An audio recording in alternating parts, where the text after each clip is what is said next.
Os nossos camaradas também foram consultar o oráculo, o de Cobiana, o Irã de Cobiana, né? E perguntaram-lhe todas essas manobras do governador colonial, e tudo isso que ele vem fazendo e tal, o que é que isso poderá ter como influência nas nossas populações, do nosso lado, nos nossos combatentes, nas populações? E sentíamos que alguma gente, espinhos, mas a maior parte considerava, bom, nós estamos com a guerrilha, mas vamos ir tirando o máximo proveito do que o Spínola queira dar. É isso. O Spínola era enganado. Tinha muitas ilusões quanto ao resultado da sua política. O Irã disse que o general estava fazendo a sua casa, que estava ficando muito bonita, e a casa estava crescendo cada vez mais, mas que ele não sabia que o PAIGC era como as térmitas que estavam a roer a casa por baixo. E que no dia em que ele estivesse convencido que a casa já estava quase pronta, que a casa ruía completamente. Nessa época, estou a falar fundamentalmente no ano 70, se houvesse um referendo isento em relação à população, se queriam ficar com os portugueses ou ficar com o PAIGC, eu estou convencido que os portugueses ganhavam, porque era muito mais visível para a população o benefício que estavam a ter com a nossa presença do que o benefício que lhe dava o PAIGC. Tudo isso teve os seus efeitos, quer dizer, provocou dificuldades porque grande parte da população que estava nas zonas ocupadas pelo PAIGC deslocaram-se para essas outras zonas, onde havia, digamos, abundância de artigos de primeira necessidade, outro modo de vida, etc. E que, por não há dúvida nenhuma, que a vida no mato é caçada. E ele tirou partido de tudo isso. Com essa Guiné Melhor, quem entregar a sua arma pagavam 50 mil. E quem desertasse seria bem recebido e bem tratado. Bom, todos queriam vir experimentar.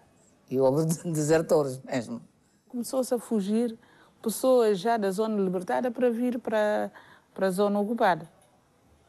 Sabendo que chegando aí não vai ser preso, ele vai ser bem recebido, não sei o quê. E aqueles que foram presos, dar entrevista aí na rádio. Havia uma difusão rádio no chamado PLN, Programa de Línguas Nativas, em que, em línguas nativas, em Mandinga, ou em Manjaco, ou em Balanta, eram feitas emissões contínuas, através da emissora oficial, mas com produção nossa, da REPACAP, Secção de Radiodifusão e Imprensa, dirigido aos guerrilheiros que viviam ou no interior, eventualmente, ou nos países limítrofes. Se a ofensiva psicossocial de Spínola se dirigia aos guineenses em geral, a começar no relacionamento com as populações, a prioridade foi para as áreas que encontrou menos afetas ou mais adversas ao PAIGC e onde predominava a influência portuguesa. Desde logo, a região do povo manjaco, onde Spínola levou a sua política ao limite através da atuação dos majores, e depois o chão da etnia fula. Isso foi uma falha do PAIGC logo no início, que desprezou a parte de, como é que chama, os fulas, que depois tentou, mais tarde, a pôr forças, e que essas forças já chegaram mais para fazer a guerra. E se tivesse feito logo no início, como fez noutras áreas, com outras comunidades, com outros grupos étnicos, ter gente lá para mobilizar, sensibilizar, organizar, etc., a coisa seria diferente. Havia um certo estímulo, um certo namoro, um certo pescador aos islamizados. Porquê? Porque esses eram os fugas e porque esses todos estavam para o nosso lado. Eram eles que nos garantiam o equilíbrio em muitos sítios. Grande parte mesmo das milícias eram, e então as primitivas eram todas praticamente fugas. Não é por acaso que os balentas são o grande corpo da guerra, porque os balentas não têm terra. A terra é comum, não têm propriedade.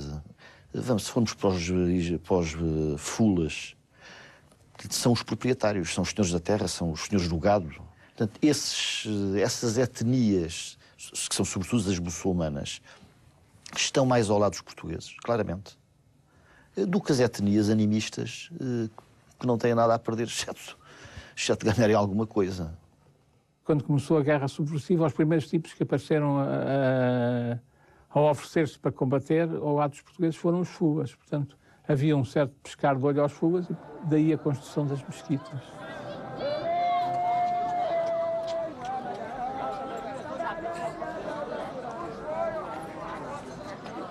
não são muçulmanas, são portuguesas. Nós estamos muito satisfeitos com governadores e com militares, agradecemos muito.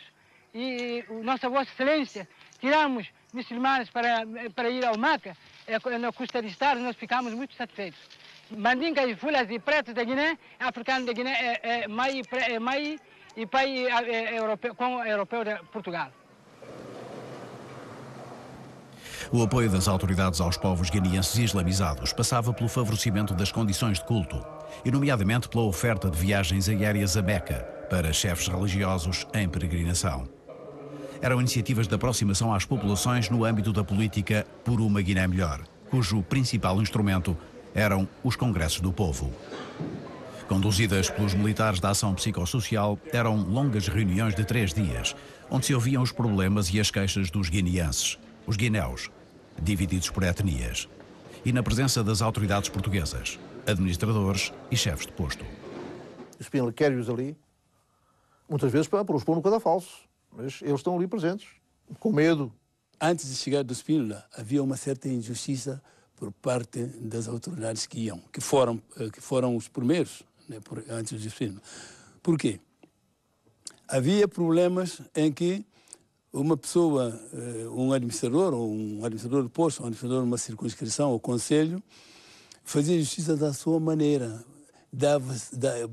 Dava bofetadas, pontapés a um nacional, etc., a um guinense. Nunca tinha razão perante um indivíduo que era considerado civilizado, etc.